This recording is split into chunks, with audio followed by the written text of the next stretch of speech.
साबुन है, देखो साबुन का उपयोग अपन डेली जीवन में करते हैं।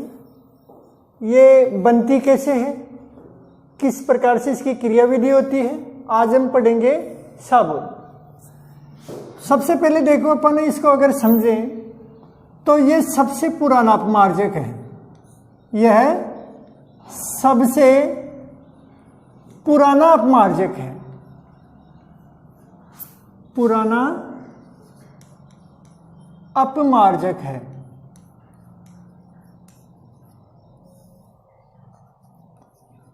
कैसा है ये? सबसे पुराना अपमार्जक है। ये बनता किससे है? इसको बनाने के लिए अपन देखो उच्च वसीय अम्लों का उपयोग करते हैं। उच्च वसीय अम्लों का उपयोग करते हैं। अब उच्च वसीय अम्ल कौन से होते हैं? कार्बन 12 से कार्बन 18 वाले, कार्बन 12 से कार्बन 18 वाले उच्च वसीय अम्ल उपयोग करेंगे। और ये उच्च वसीय अम्ल कौन से होंगे? C12 से कार्बन 18 तक। तो पहला तो देखो अपन देखें तो सबसे पुराना अपमार्जक है। और बनाने के लिए किसका उपयोग करते हैं अपन? उच्च वसीय अम्ल। और उच्च वसीय अम्ल में कार्बन 12 से कार्बन 18 वाले उच्च वसीय अम्लों का इसमें उपयोग करते हैं। तीसरी चीज लेते हैं अपन, वो लेते हैं क्षार। और क्षार में अपन 2 प्रकार के क्षार होते हैं, उनमें से अपन इसका उपयोग करते हैं। एक तो होता है NaOH, सोडियम हाइड्रोक्साइड, और दूसरा होता है KOH, पोटेशियम हाइड्रोक्साइड। तो देखो मुख्यतः 3 बातें हो गई। सबसे पुराना अपमार्जक होता है उच्च वसीय अम्ल, कार्बन 12 से कार्बन 18, और जो क्षार उपयोग करते हैं उसमें होता है एक तो NaOH और एक होता है KOH। इन दोनों में से किसी एक का उपयोग अपन करते हैं। अब देखो इसकी अपन बात करें तो इसकी बनाने की जो विधि है, साबुन बनाने की विधि, उसके बारे में देखते हैं अपन। बनाने की विधि तो देखो बनाने की विधि में मैं आपको बता रहा हूं किससे बनता है, उच्च वसीय अम्ल और NaOH से। तो देखो क्या हो गया, उच्च वसीय अम्ल प्लस यहां अपन लेते हैं सोडियम हाइड्रोक्साइड। क्या ले रहे हैं? Sodium hydroxide. सोडियम हाइड्रोक्साइड का जलीय विलयन लेते हैं, का जलीय विलयन। यहां देखो रटने की आवश्यकता नहीं है किसी भी चीज को, जो लिखा है उसी में सॉर्ट आउट करते हैं अपन इसको। उच्च वसीय अम्ल लिया, कितने? कार्बन 12 से 18 वाले, प्लस सोडियम हाइड्रोक्साइड का जलीय विलयन लेते हैं। और लेकर फिर इसको देखो क्या करते हैं अपन, गर्म करते हैं। तो जैसे ही अपन इसको गर्म करेंगे तो अपने को क्या प्राप्त हो जाएगा? साबुन।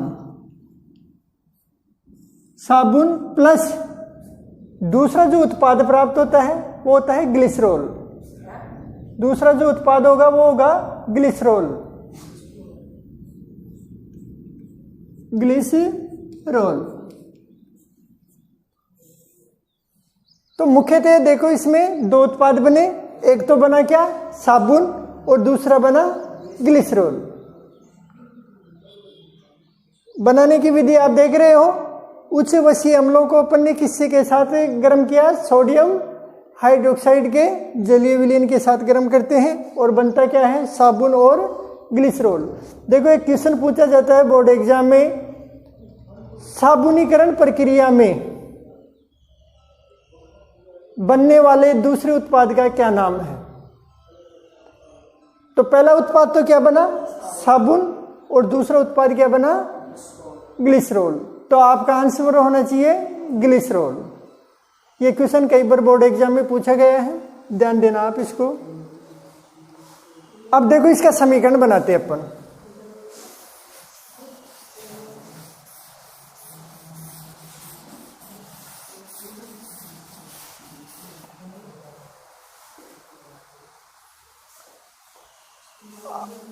पहला देखो अपन ने क्या किया? उच्च वसीय अम्ल लिया, तो अपन देते हैं देखो CH2 COOR CH COOR CH2 COOR। ये हो गया अपना उच्च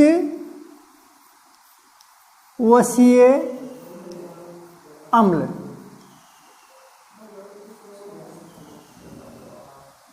ये क्या हो गया अपना उच्च वसीय अम्ल। यहाँ R एल्किल समूह को प्रदर्शित करता है, जो ये इस चीज को बताता है कि कितने हाइड्रोकार्बन इसके साथ जुड़ते हैं। यहाँ R एल्किल समूह को प्रदर्शित करता है। अब दूसरा देखो अपने पास क्या था? Sodium hydroxide. अब अपन क्या करते हैं? 3 अणु, कितने अणु? 3 अणु NaOH के लेते हैं। 3 अणु NaOH के ले लिए अपन ने। तो ये तो हो गया देखो उच्च वसीय अम्ल, और ये हो गया सोडियम हाइड्रोक्साइड। फिर देखो अपन ने क्या किया? इसको गर्म किया। गर्म करते हैं अपन इसमें जैसे ही, तो देखो दूसरा उत्पाद तो अपने पास क्या बना था? ग्लिसरॉल। पहला क्या बना था? साबुन। तो इधर देखो अपन पहले दूसरा उत्पाद बना लेते हैं अपन। तो दूसरा उत्पाद बनाने के लिए देखो आप क्या करो, इसको यहां से ब्रेक कर दो। कर दिया? ये जो हिस्सा है ये उठाकर इधर रख दो। देखो रखने की कहीं पर भी आपको आवश्यकता नहीं है। ये जो हिस्सा है उच्च वसीय अम्लों का उठाकर आप इधर रख दो। तो देखो क्या बना? CH2 CH CH2 बन गया। ग्लिसरॉल अल्कोहल बन रहा है, तो बनाने के लिए अपने को किसकी आवश्यकता होगी? OH की। किसकी आवश्यकता होगी? OH की। तो यहां वहां दिखाई नहीं दे रहा क्या बेटा? इसको पुनः देखना आप इधर से।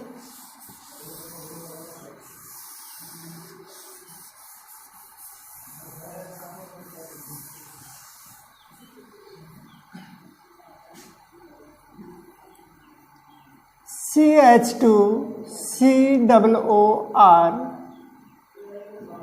CH COOR CH2 COOR। ये हो गया अपना उच्च वसीय अम्ल। उच्च वसीय अम्ल प्लस 3NaOH। ये अभिक्रिया का चिन्ह, इसको गर्म करते हैं अपन। तो देखो 2 उत्पाद बनते हैं, एक तो बनता है साबुन और दूसरा बनता है ग्लिसरॉल। तो देखो पहले ग्लिसरॉल बनाने के लिए आप यहां से इसको तोड़ो। तोड़ दिया और इस हिस्से को अपन इधर लिखते हैं। तो देखो क्या बना?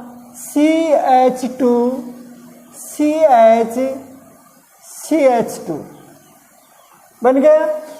और यहां से ये OH हटा लो। क्या हटा लो? OH। अब कितने OH है? 3 OH है, तो एक एक OH लगा दो। तो ये तो बन गया अपना ग्लिसरॉल।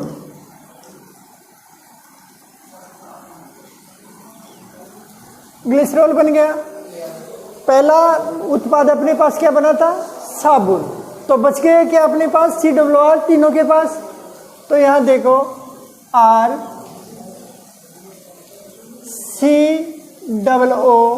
फिर क्या जुड़ जाएगा? Na। तीन थे, ये हो गया अपना साबुन।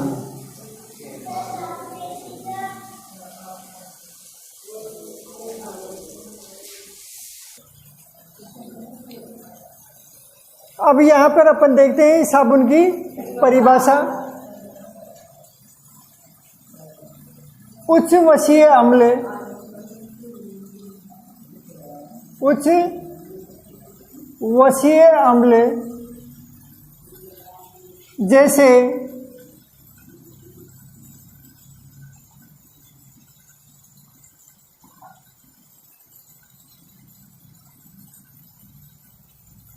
पॉमेटिक, ओलिक अम्ल आदि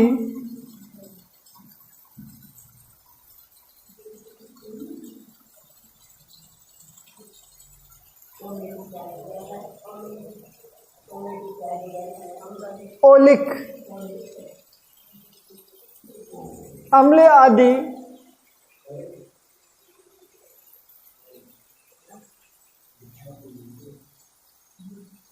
के सोडियम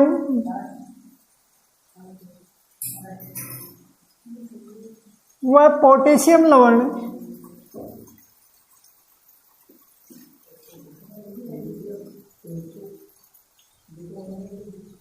व पोटेशियम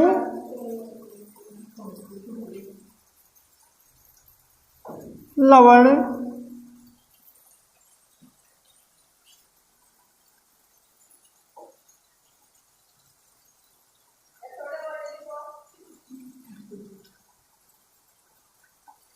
साबुन कहलाते हैं।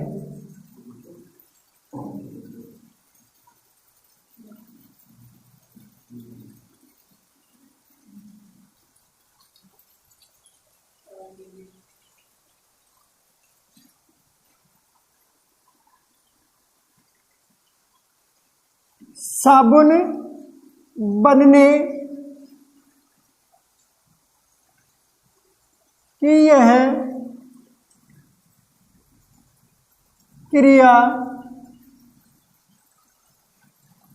साबुनीकरण कहलाती है।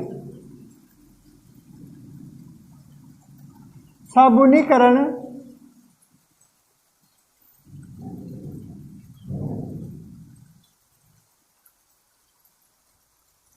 कहलाती है।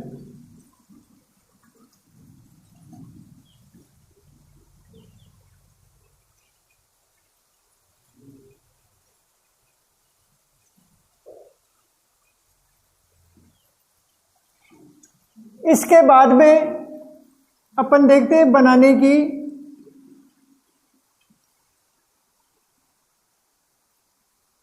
विधि, जो अभी मैंने आपको समझाई है।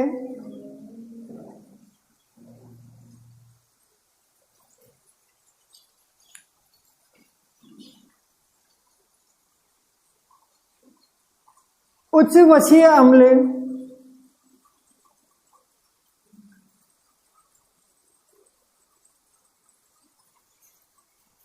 ब्रैकेट में लिख लेना, कार्बन 12 से कार्बन 18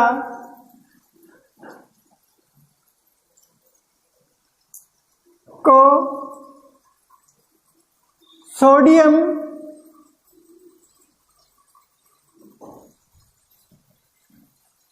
हाइड्रोक्साइड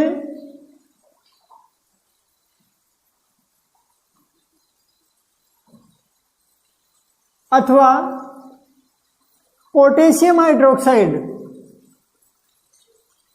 पोटेशियम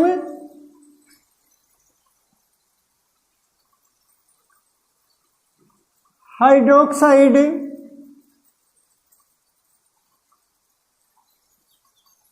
के जलीय विलयन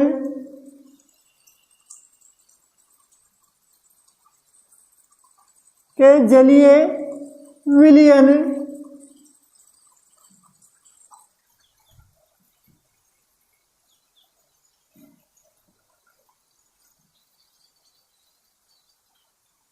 के साथ गर्म करते हैं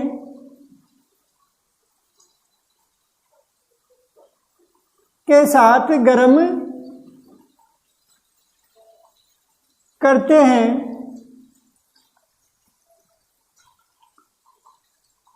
तो साबुन प्राप्त होती है। तो साबुन प्राप्त होती है।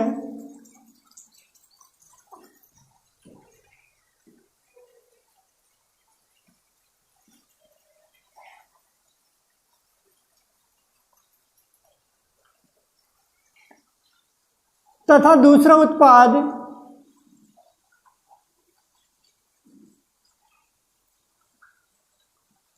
दूसरा उत्पाद ग्लिसरॉल बनता है।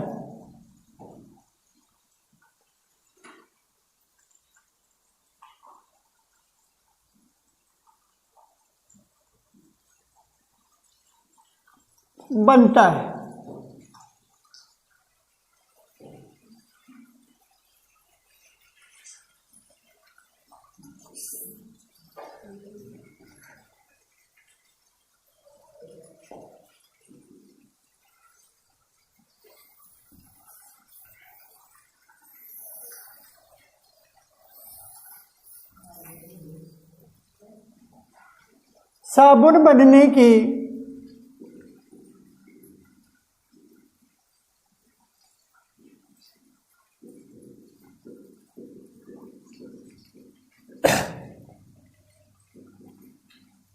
इस क्रियाविधि को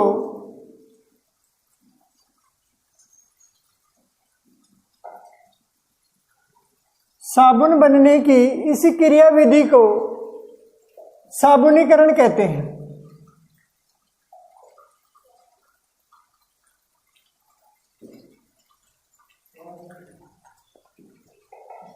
साबुनीकरण कहते हैं।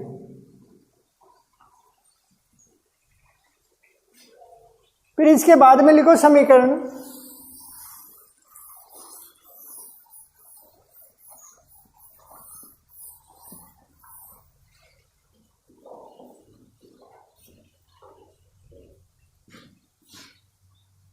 समीकरण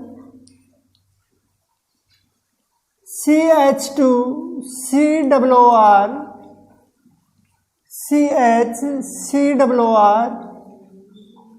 CH2COR ये उच्च वसीय अम्ल है।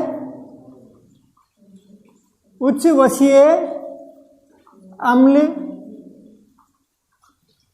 यहाँ R एल्किल समूह होता है प्लस 3NaOH। तो देखो क्या बना, RCOONA प्लस CH2 और एक एक OH लगा दो इनके। तो ये तो हो गया अपना साबुन और ये हो गया ग्लिसरॉल।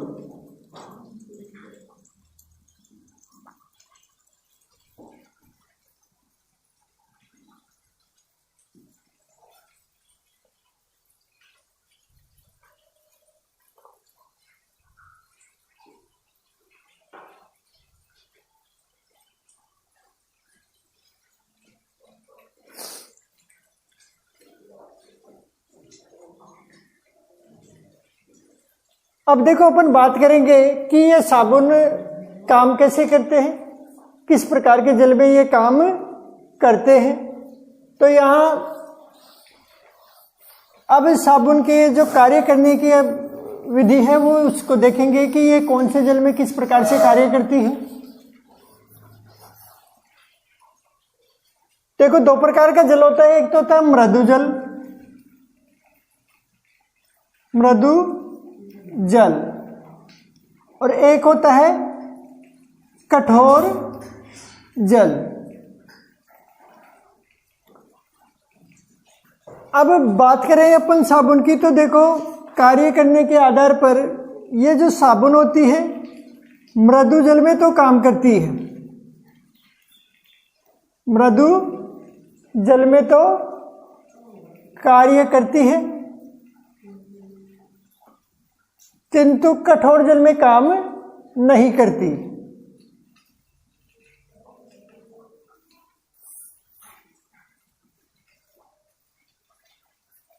काम नहीं करती।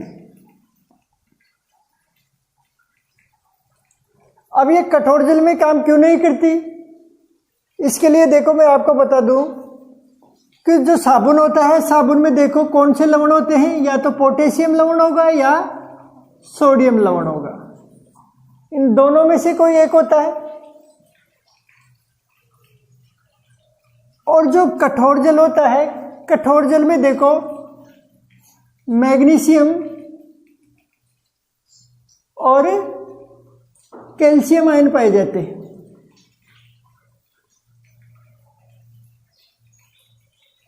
साबुन बने किसके होते हैं, या तो पोटेशियम लवण होंगे या सोडियम लवण होंगे।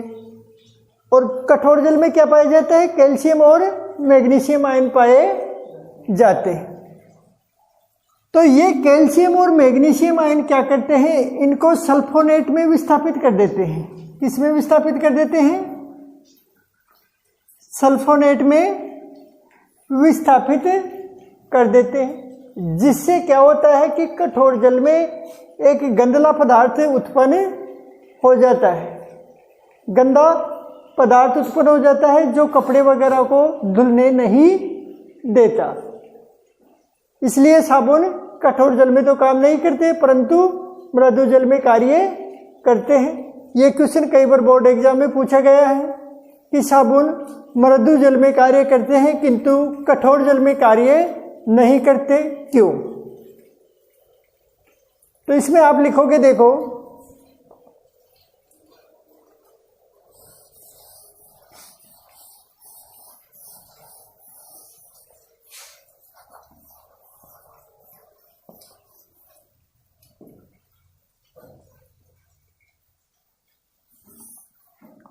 साबुन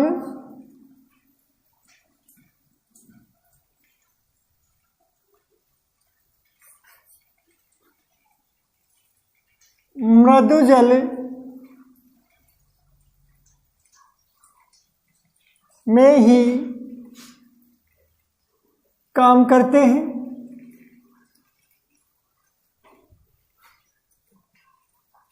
किंतु कठोर जल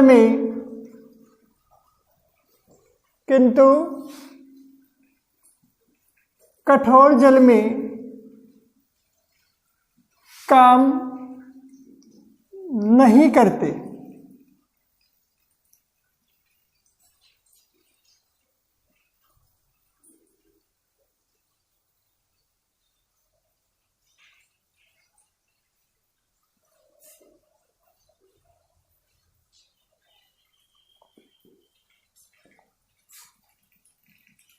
क्योंकि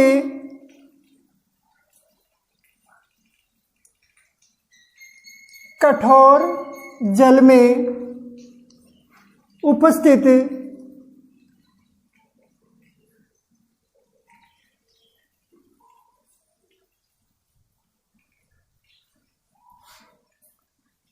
कैल्शियम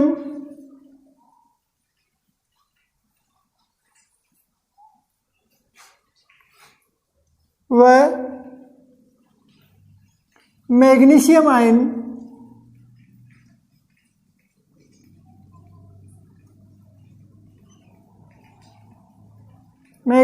आयन साबुन में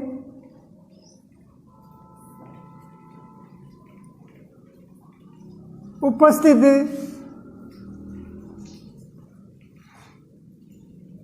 सोडियम व पोटेशियम सोडियम व पोटेशियम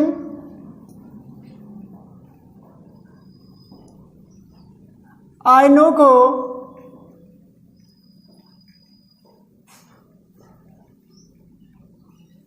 प्रतिस्थापित कर देती है, प्रतिस्थापित